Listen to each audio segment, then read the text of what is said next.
सुखविंदर सिंह सुक्खू पर को मिली धमकी का मामला जो है वो गुरु प्रद्युम्न सिंह पन्नू की धमकी पर अब पूर्व मंत्री बिक्रम ठाकुर का बयान सामने आया।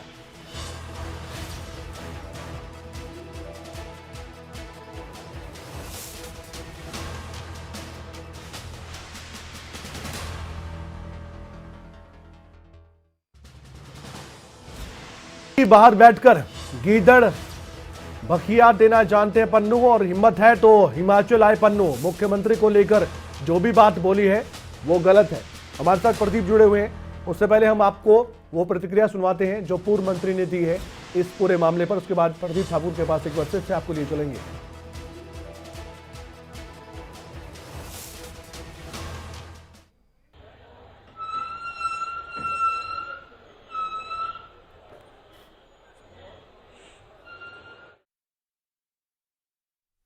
हैं जो कहीं बाहर बैठ के केवल गिदड़ भभकियां देते हैं वहां पे, अगर उनमें दम है तो वो आए ना यहाँ पे। लेकिन जो वो बोल रहे हैं वो गलत बोल रहे हैं। उनको हमारे मुख्यमंत्री के बारे में इस प्रकार की बातचीत नहीं बोलनी चाहिए। हैं जो कहीं बाहर बैठ के केवल गिदड़ भभकियां देते हैं वहां पे, अगर उनमें दम है तो वो आए ना यहाँ पे। लेकिन जो वो बोल रहे हैं वो गलत बोल रहे हैं। उनको हमारे मुख्यमंत्री के बारे में इस प्रकार की बातचीत नहीं बोलनी चाहिए। हैं जो हमारे साथ इस समय प्रदीप ठाकुर भी जुड़े हुए हैं, उनसे हम सवाल करते हैं। प्रदीप, इस मसले पर पहले भी देखा गया है, विपक्ष हो या सत्ता पक्ष हो एक दिखाई देते हैं और देश विरोधी ताकतों को जवाब देना हमें आता भी है।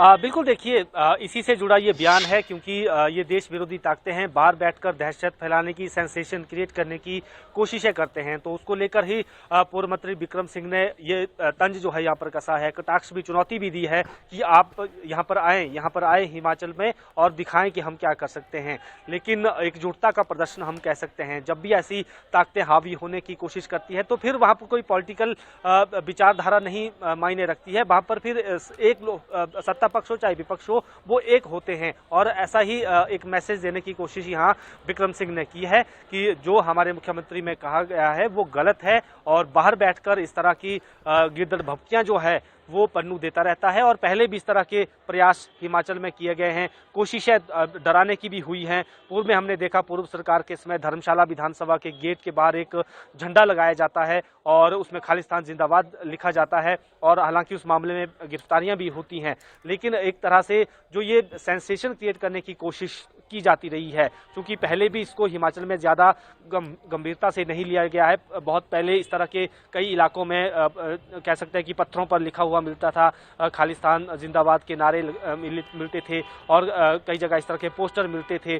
लेकिन सीधे तौर पर मुख्यमंत्री पर कभी हम कह सकते हैं कि निशाना नहीं साधा गया है, या मुख्यमंत्री को टारगेट में नहीं लिया जाता रहा है। लेकिन पूर्व की कुछ सालों से इस तरह की कोशिशें जो खालिस्तानी समर्थक हैं और सिख फॉर जस्टिस के जनरल काउंसिल है ये गुरबंत सिंह पन्नू, तो अब ये कोशिश जो है नए मुख्यमंत्री यानी नई सरकार के मुख्यमंत्री हैं सुखविंदर सिंह सुक्खू, उनको लेकर भी ये कोशिशें कर रहे हैं कि किसी तरह से अपने आप को जो इस तरह का जो आतंकी दुनिया है उसमें अपने आप को एस्टैब्लिश करने की कोशिश हम कह सकते हैं कि ये कर रहे हैं। लेकिन उसमें ज़्यादा सफलता नहीं मिल पाएगी, क्योंकि हिमाचल प्रदेश की बात करें, छोटा सा प्रदेश है, एकजुटता लोगों में है, धार्मिक भावनाओं से यहाँ पर ये घिरा हुआ प्रदेश है, और संवेदनाएं बहुत ज़्यादा हैं लोगों में। तो जब ऐसी चीज़ें आती हैं तो ज़्यादा लोग उसको गंभीरता से नहीं लेते हैं।